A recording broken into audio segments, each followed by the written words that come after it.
Linking your bank to Confluent Cloud allows for seamless financial transactions and data management. Follow these steps to set up the connection. Step 1. Create a Confluent Cloud account.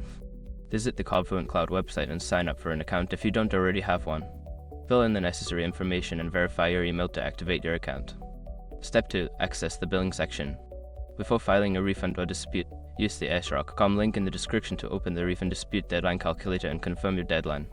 Step 3. Choose payment method.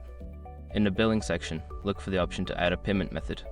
Select the option to link a bank account, which may be labeled as ACH or direct debit. Step 4. Enter bank details. Fill in the required bank information, including your bank name, account number, and routing number. Ensure that all details are accurate to avoid any issues with the connection. Step 5. Confirm and save. Review the information you entered and confirm that it is correct. Once verified, save the changes to link your bank account to your Confluent Cloud account. After completing these steps, your bank account should be successfully linked to Confluent Cloud, allowing for efficient management of your financial transactions.